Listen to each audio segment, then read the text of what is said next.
রাস্তাঘাট বন্ধ করা চিরদিনের জন্য নিষিদ্ধ, হরতাল কিয়ামত পর্যন্ত হারাম। রাস্তাঘাট বন্ধ, কোনো এমপি মন্ত্রীর জন্য রাস্তাঘাট বন্ধ রাখা কিয়ামত পর্যন্ত নিষেধ। খুব ভালোভাবে মনে রাখবেন, একাধিক হাদিস, দুই একটা নয়। আর যেখানে রাস্তার গন্ডগোল হবে সেটাও হবে ডবল, এটাও তার আদেশ। রাস্তার গন্ডগোল হলেই তা ডবল হবে। তাহলে সেই কালে মরুভূমির মানুষ, আরে সবই রাস্তা, সারা পৃথিবী বিরান পড়ে আছে আজও। যান 1500 বছর পরে গিয়ে দেখেন সারা পৃথিবী ফাঁকা, গোটা দেশ ফাঁকা, ঘন্টার ঘন্টা গাড়ি চলে, কোনো বাড়ি ঘর নেই। রাস্তার সমস্যাটা আমাদের দেশে, ঘনবস্তি। মনে হচ্ছে যে তিনি আমাদের দেশ, আমাদের বাড়ি, আমাদের এলাকা দেখেছেন, দেখে এরকম আদেশ করছেন, ভাবে মনে হচ্ছে। সম্মানিত দিনী ভাই বোন, তিনি বললেন আমার কাছে সবচেয়ে যেটা খারাপ পাপ পেশ করা হলো সেটা হলো মসজিদে ময়লা পড়ে আছে, তা পরিষ্কার করা হলো না। এই পাপ আমার কাছে সবচেয়ে খারাপ। পরিষ্কারের বিষয়টি খুব ভালোভাবে যারা আপনারা মসজিদের তদারকি করেন, দেখাশোনা করেন, সভাপতি হিসাবে, মুতাআল্লি হিসাবে, সেক্রেটারি হিসাবে, মসজিদে ঢোকার সাথেই আপনি বারান্দা থেকে দেখা শুরু করবেন মসজিদের অবস্থা কি, ঝকঝকে হয়ে আছে কিনা, পরিষ্কার ঠিক আছে কিনা, মাদুর ঠিক মতো আছে কিনা, সবকিছু সাজানো গোছানো কিনা, সব আপনাকে তদন্ত করতে হবে। এর নাম দায়িত্বশীল। সম্মানিত দিনী ভাই বোন, মসজিদে ঢুকলে দুয়ার কয়েকটি পদ্ধতি। উসাইদ রাদিয়াল্লাহু তাআলা আনহু বলেন, আল্লাহর নবী বলেছেন, এজা দাখালা আহাদুকুমুল মসজিদা ফালিয়াকুল আল্লাহুম্মা আফতাহ লি আবওয়াবা রাহমাতিক। এটা তিনি আদেশ করলেন, কেউ যদি মসজিদে ঢোকে তাহলে সে যেন বলে আল্লাহুম্মা আফতাহ লি আবওয়াবা রাহমাতিক, তোমার রহমতের দরজা আমার জন্য খুলে দাও। ওই যা খারাজা মিনহু, আর যখন বের হবে ফালিয়াকুল, সে যেন বলে, আল্লাহ নবী আদেশ করলেন, আল্লাহুম্মা ইন্নী আসআলুকা মিন ফাজলিক, আমি তোমার অনুগ্রহ চাচ্ছি, ব্যবসা বাণিজ্য দোকান খুলছি, টাকা পয়সা বেশি করে দাও, দোকানে লস হয় না জানো। সালাতে এসেছিলাম, দরজা রহমতের খুলতে বলেছি, আর এখন যাচ্ছি, বলছি ফাজল দিয়ে দাও, দোকান খোলার সাথে সাথে যেন মানুষজন আসে, বিক্রি হয় যেন বেশি। মনে একটু ভাববেন, ও তো ফাজল, ও তো এভাবে বুঝেননি, কোনোদিন খেয়াল করেননি। মানে এখন তো চলে যাচ্ছি, ফাজল যাচ্ছি। ফাজল কি? ব্যবসা বাণিজ্য, টাকা পয়সা, জমি জায়গা, গরু ছাগল, আহাল পরিবার, যার নাম সম্পদ তার নাম ফাজল। মসজিদ থেকে বের হয়েছে, এখন সে ফাজল অনুগ্রহ করব, খুঁজবো, তল্লাশি চালাবো, কোথায় আছে তার ফাজল অনুগ্রহ। বহুবার বলেছি বসে থেকে খাবেন না, ছেলের উপার্জন খাবেন, এটা যেন মাথায় না আসে। যতদিন কাজ করে খেতে পারবেন ততদিন কাজ করে খাবেন, এ কথাই ঠিক। নিজ হাতে উপার্জন করে খেতে শিখুন, সবচেয়ে উত্তম খাদ্য। দাউদ আলাইহিস সালাম নিজ হাতে উপার্জন করে খেতেন, আল্লাহ রাসূল তার অনেক প্রশংসা করেছেন। বলছিলাম, আব্দুল্লাহ ইবনে আমর ইবনে আস রাদিয়াল্লাহু তাআলা আনহু বলেন, কানান নবী সাল্লাল্লাহু আলাইহি সাল্লাম ইজা দাখালা ইয়াকুলু, আল্লাহর নবী মসজিদে ঢুকলে বলতেন, এবার তার নিজ কর্ম, তিনি বলতেন, আউযু বিল্লাহিল আযীম ওয়া বিওয়াজহিহিল কারীম ওয়া সুলতানিহিল কাদীম মিনাশ শাইতানির রাজীম। মহান আল্লাহর কাছে আশ্রয় চাচ্ছি, মহান আল্লাহর সম্মানিত মুখের মাধ্যমে আশ্রয় চাচ্ছি, ক্ষমতাধর সত্তার রাজত্বের মাধ্যমে আশ্রয় চাচ্ছি বিতাড়িত শয়তান হতে।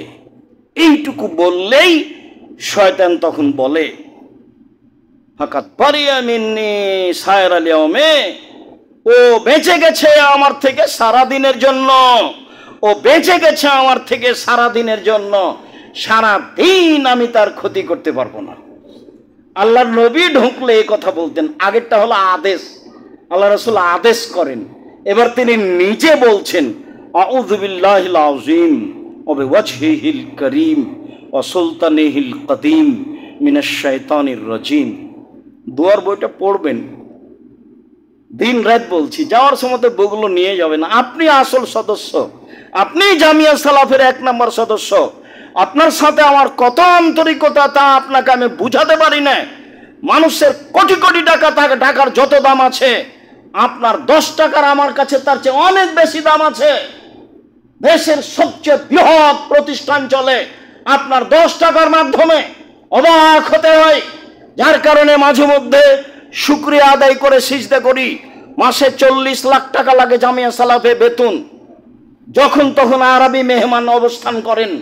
এই যে কালকে গেলেন 3 জন আরবি মেহমান, লক্ষ লক্ষ টাকা তাদের পিছনে খরচ আছে। মদিনার খুব বড় বড় বিদ্বান কয়েকজন, তার মধ্যে একজন আসছেন 12 তারিখে, অনেক পয়সা খরচের ব্যাপার আছে। জামিয়া সালাফে এইগুলোকে ভারী মনে করে না। আল্লাহর বিশেষ রহমত, 519 জন ইয়াতীম অসহায় মানুষ আছে। যার কারণে আমি মনে করি আপনার 10 টাকার আমার কাছে অনেক দাম আছে। জামিয়া সালাফিয়া সরকারি অনুদানে চলে না, জামিয়া সালাফিয়া বিদেশি সহযোগিতায় চলে না, জামিয়া সালাফিয়া কোনো বিত্তশালী দিয়ে চলে না। এদেশের একটা ভিন্ন ধরনের প্রতিষ্ঠান, যেখানে প্রায় 5000-এর অধিক ছেলে মেয়ে পড়াশোনা করে, যেখানে 300 জনের অধিক শিক্ষক শিক্ষিকা আছে, যেটা আপনারা আমার 10 টাকা দিয়ে চলে।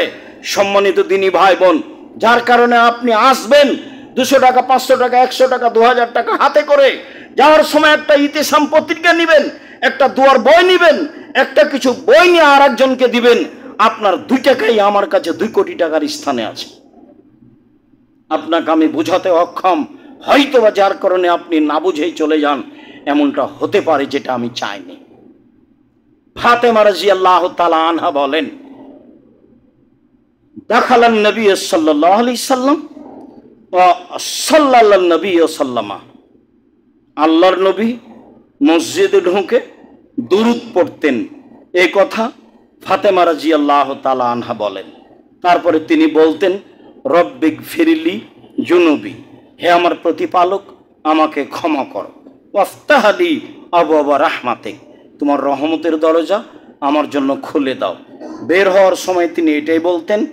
তবে বের হওয়ার সময়তে শেষ শব্দটা হলো ফাজলিক, এখন যাচ্ছি, তুমি আমার ফাজল অনুগ্রহ দিয়ে দাও। অন্য এক বর্ণনায় এসেছে, ফাতেমা রাদিয়াল্লাহু তাআলা আনহা বলছেন, আল্লাহর নবী ঢোকার সময় বলতেন, বিসমিল্লাহে ওয়াসসালামু আলা রাসূলিল্লাহে। তাহলে সব মিলে কি হবে? সব মিলে হলো এই, প্রথমে যেটা আছে, যেটা আদেশ, সেটা পড়েন, সমস্যা নেই, যেটা দিন রাত পড়ছেন।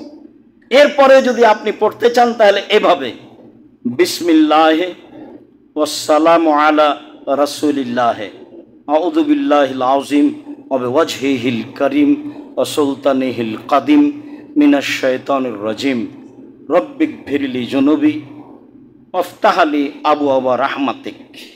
এই হলো ঢুকবেন, আবার বের হবেন, তখন এইটা বলা যায়। যদি ভারী লাগে, আগে যা বলছিলাম তাই বলবো ইনশাআল্লাহ। আল্লাহুম্মা সাল্লি আলাইহি আল্লাহুম্মা বারিক আলাইহি। আলহামদুলিল্লাহি ওয়াহদা, সালাতু ওয়াসসালামু আলা মান লা নাবিয়্যা বাদা। বুরায়দা রাদিয়াল্লাহু তাআলা আনহু বলেন, রাসূল সাল্লাল্লাহু আলাইহি সাল্লাম বলেছেন, বাশশিরিল মাসাইনা ফিদ-দুলামি ইলাল মাসাজিদ। মুহাম্মদ সাল্লাল্লাহু আলাইহি সাল্লাম পৃথিবীর মানুষকে সুসংবাদ দিয়ে দেন, যারা রাতের অন্ধকারে মসজিদে যায়, বিচারের মাঠ তাদের জন্য পূর্ণ আলো থাকবে। পৃথিবীর মানুষ, রাসূলের এই কথা মনে রাখা ভালো হবে। আল্লাহর নবী বলেন, পৃথিবীর মানুষ সুসংবাদ গ্রহণ করো, রাতে যারা অন্ধকারে পায়ে হেঁটে মসজিদে যাও, তোমাদের জন্য বিচারের মাঠ থাকবে পূর্ণ আলো। আবু হুরায়রা রাদিয়াল্লাহু তাআলা আনহু বলেন, আমি রাসূল সাল্লাল্লাহু আলাইহি সাল্লামকে বলতে শুনেছি, ইজা যা মসজিদে হাজা, কেউ যদি আমার এই মসজিদে নববীতে আসে, লা ইয়াতিহি ইল্লা লিখাইরিন, আসে কল্যাণের জন্য, ইউআল্লিমুহু আও ইয়াতাআল্লামুহু, কিছু কথা শিখে না হয় শিখায়, কিছু কথা শিখে কোরআন হাদিস না হয় শিখে। হুয়া বেমানজিলাতিল মুজাহিদ ফি সাবিলিল্লাহ, আল্লাহর পথে জিহাদ করলে যে নেকি হয়, মসজিদে এসে একটি হাদিস একটি আয়াত শিখলে বা শিখালে সে নেকি হয়। এই কথা মুহাম্মদ সাল্লাল্লাহু আলাইহি সাল্লাম বলেন। ওমান জালে গাইরিহি, কেউ যদি এছাড়া অন্য কোনো উদ্দেশ্যে আসে, ফাহুয়া বিমানজিলাতির রাজুলে ইয়ানজুরু ইলা গাইরি মাতাইহি, সেই যেন ওই মানুষের মতো যে অন্য মানুষের ব্যাগ বক্তার দিকে খালি তাকায়, যে লোকটার ব্যাগটা কত বড়, লোকটার ব্যাগে যে কি কি আছে। বোঝা গেল না মনে হয় আল্লাহ নবী কি বললেন? আল্লাহ নবী বললেন কেউ যদি মসজিদে এসে একটা আয়াত পড়ে বা পড়াই, তাহলে সে আল্লাহর পথে জিহাদ করলে যে নেকি হয় সে নেকি পাবে। আর যে ব্যক্তি এরকম কোন কাজে মসজিদে আসে না, সে হলো অন্যের ব্যাগ বক্তার দিকে তাকানোর মতো। একটা মানুষের ব্যাগের দিকে আমি তাকালাম, লাগেজের দিকে তাকালাম, তারপর কি হবে আমার? কিছুই না। মানে আমার মসজিদে আসার পিছনে একটা উদ্দেশ্য থাকতে হবে। একটা হাদিস শিখবো, না হয় কাউকে শিখাবো, না হয় একটা আয়াত পড়বো, না হয় একটা পড়াবো। উকবা ইবনে আমির রাদিয়াল্লাহু তাআলা আনহু বলেন, খারাজা রাসূলুল্লাহ সাল্লাল্লাহু আলাইহি ওয়াসাল্লাম ফি আহলি সুফফা, একদা আল্লাহর নবী বাড়ি থেকে বের হলেন, আমরা মসজিদের সুফফাদের, আহলুস সুফফাদের সাথে বসেছিলাম, যাদের লজিং ছিল না, যাদের কাপড় চোপড় পরার মতো ছিল না, এদের সামনে বসে আছি। আল্লাহ রাসূল বললেন এসেই, আইয়ুহব্বা আহাদুকুম আইয়াদুআ ইলা বাথানা বিল আকিক ফায়াতি বিনাকাতাইন কাওমাইনে বেগাইরে ইসমিন আল্লাহ কাতি রাহিমিন। সঙ্গী সাথী শোনো, কেউ যদি বাঠা বাজারে যায়, কেউ যদি কথার কথা ঢাকা কাওরান বাজারে যায়, গিয়ে দুইটা উট পায়, মোটা তাজা, এমনিতে চুরিও নয়, আঘাত করেও নয়, ডাকাতি করে নেই, এমনিতেই পায়, তাহলে সে যাবে কি? সেদিকে এটা ভালোবাসে? তো সাহাবীগণ বলছেন, আল্লাহ রাসূল কুল্লুনা নুহিব্বু যালিকা, সবাই ভালোবাসি, সবাই ভালোবাসি, কে না চায় না? এরকম ভাবে যদি পাওয়া যায় তাহলে তো বিশাল ব্যাপার, ও তো ৩-৪ লাখ টাকা দাম লাগবে। হ্যাঁ, খুব ভালোবাসি।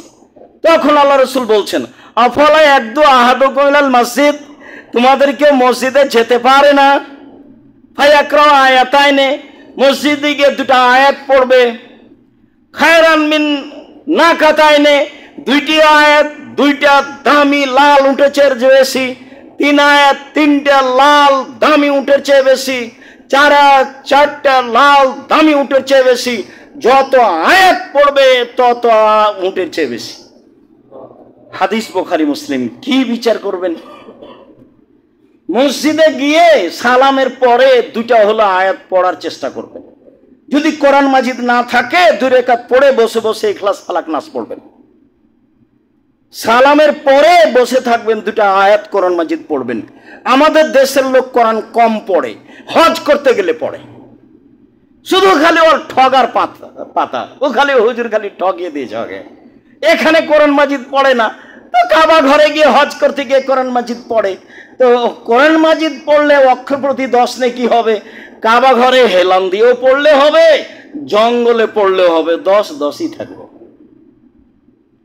তওয়াফ করলে হবে, সালাত আদায় 2 রাকাত করলে হবে, বলে কে? সবাই তো বেদাতি, সবাই প্রায় মুশরিক, কে কাকে বলবে? তখন এরা কোরআন মাজিদ ধরেছে ওখানে গিয়ে, আর বাকিগুলো বলছে চলো মদিনায় গিয়ে 40 ওয়াক্ত। এ হলো হজ। এরা কোরআন আর ওরা হলো মদিনায় গিয়ে 40 ওয়াক্ত। এই নিয়ে হজ, টাকাটা এবারে 16 আনাই লস, এখানি লস হয়ে গেছে ঢাকা হাজি ক্যাম্পে। আমি বুঝাতে অক্ষম। সম্মানিত দিনী ভাই বোন, রাসূল সাল্লাল্লাহু আলাইহি ওয়াসাল্লাম এভাবে বললেন, মসজিদে কোরআন মাজিদ পড়তে অভ্যাসী হই। আলোচনার শেষে চলে আসলাম।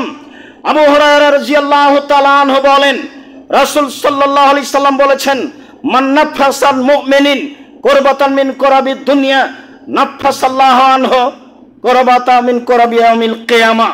কেউ যদি কোন মানুষকে, দুনিয়াতে বিপদগ্রস্ত মানুষকে যদি উদ্ধার করে, তাহলে আল্লাহ তাকে বিচারের মাঠে উদ্ধার করবেন। এ ওয়াদা আল্লাহর নবী করেছেন। তিনি বলেছেন, ওমা ইয়াসসারা আন মুমিনিন ইয়াসসারাল্লাহু আলাইহি ফিদ দুনিয়া ওয়াল আখিরা। বিপদগ্রস্ত মানুষের প্রতি যদি কেউ সহযোগিতা করে, টাকা পয়সা দিয়ে সুপারিশ করে, তাহলে আল্লাহ তার সাহায্য করবেন ইহকালে ও পরকালে। তিনি বলেন, মান সাতারা মুসলিমান সাতারাহুল্লাহু ফিদ দুনিয়া ওয়াল আখিরাহ, কেউ যদি মুসলমান পুরুষ নারীর দোষকে ঢেকে রাখে, তাহলে আল্লাহ বিচারের মাঠে এবং ইহকালে তার সব দোষ ঢেকে রাখবেন, কাউকে বলবেন না, কাউকে জানতে দিবেন না। তাই তো আমি বলি, ওই সাংবাদিক আসলেই বলি যে আপনার রুজির কোনো পথ নাই দুনিয়াতে, এই পথ আপনি বাছাই করেছেন? সাংবাদিক সাহেব, আপনার রুজির আর দুনিয়াতে আল্লাহ পথ দেয়নি। আপনার কাজই তো হচ্ছে মানুষের দোষ ত্রুটি উদ্ঘাটন করার লেখা। কেমনে রুজি হালাল হতে পারে? কাজটাই হারাম। সঠিক তথ্য হলেও যেই তথ্য মানুষের মান সম্মানের ব্যাপার, সেই তথ্য প্রকাশ করা কঠিনভাবে নিষেধ। রাসূল সাল্লাল্লাহু আলাইহি ওয়াসাল্লাম এটাই বলেছেন। তিনি বলেছেন, আল্লাহু ফিনাল বিমাকান আলাবদু ফিনা আখিহে, অতক্ষণ পর্যন্ত আল্লাহ মানুষের সাহায্যে থাকে যতক্ষণ পর্যন্ত মানুষ মানুষের সাহায্যে থাকে। মানুষের উপকারে থাকবেন, কোনো সময় ক্ষতিতে থাকবেন না। যা করেছে করেছে, সব মাপ। যা বলেছে বলেছে, সব মাপ। জীবনে প্রতিশোধ নেবেন না। বহুদিন বলেছি, প্রতিশোধের পাতা ছিঁড়ে দিবেন। যতদিন পর্যন্ত আপনি মানুষের সাহায্যে থাকবেন, ততদিন পর্যন্ত আল্লাহ আপনার সাহায্যে থাকবে। এই কথা মুহাম্মদ সাল্লাল্লাহু আলাইহি ওয়াসাল্লাম বলেন। তিনি বলেন, ওমান সালাকা তারিকান ইয়াতলুবু ফিহি ইলমান সাহালাল্লাহু বিহি তারিকান ইলাল জান্নাহ, কেউ যদি বিদ্যা অর্জনের জন্য বের হয়ে যায়, তাহলে সে জান্নাতে যাবেই।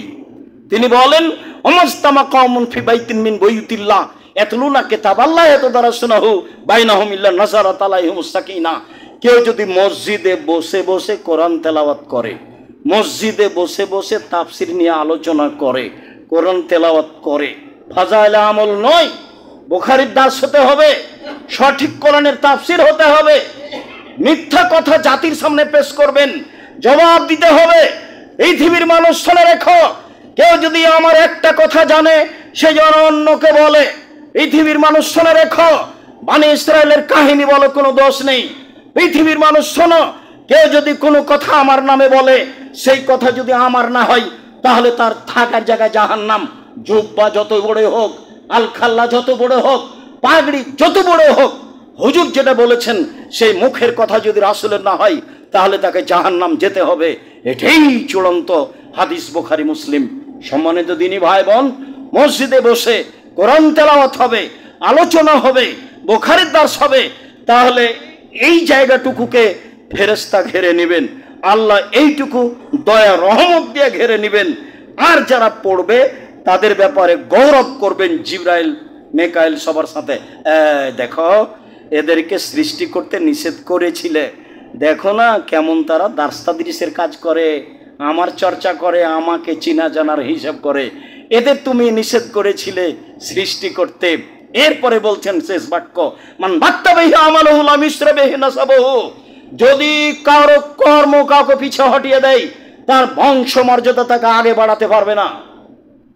চৌধুরী নাম দিয়ে আপনি বিচারের মাঠে লাভ করতে পারবেন না, প্রধান দিয়ে আপনি বিচারের মাঠে লাভ করতে পারবেন না। ভাবি বাপ অনেক বড় মানুষ, সেই জন্য আপনার কোনো কাজে আসবে এই কথা নয়। আল্লাহ রাসূল বলছেন, কাউকে যদি কারো কর্ম যদি কাউকে পিছে হটিয়ে দেয়, বংশ মর্যাদা তাকে আগে বাড়াতে পারবে না, এই কথাই ঠিক। সম্মানিত দিনী ভাই বোন, মসজিদে কোরআন তেলাওয়াত করব, মসজিদে দিনী আলোচনা করব, মসজিদে রাসূলের সঠিক কথাগুলি বলার চেষ্টা করব। এটা আমাদের চেষ্টা করতে হবে, নিজ পাড়ায় চেষ্টা করতে হবে, ব্যবস্থা করতে হবে। যারা দায়িত্বশীল তাদেরকে করতে হবে। সম্মানিত দিনী ভাই বোন, আজকে মসজিদের আলোচনা এই পর্যন্ত শেষ করে আমি শেষে আপনাকে আবারও বলছি, আপনি অবশ্যই জামিয়া সালাফের কথাটা মনে রাখবেন। আপনি 500 টাকা, 200 টাকা, 5 টাকা, 1 টাকা হলেও কোটাটাই দিয়ে যাবেন। আপনি হচ্ছেন আসল ব্যক্তি জামিয়া সালাফিয়ার। কাজে কোনো সময় আপনি নিরাশা হবেন না, মনটা খারাপ করবেন না, মনটা সংকুচিত করবেন না, কম হোক আর বেশি হোক। সাথে সাথে রাসূলের এই বলা কথাগুলি নিজের জীবনে বাস্তবায়ন করার চেষ্টা করবেন।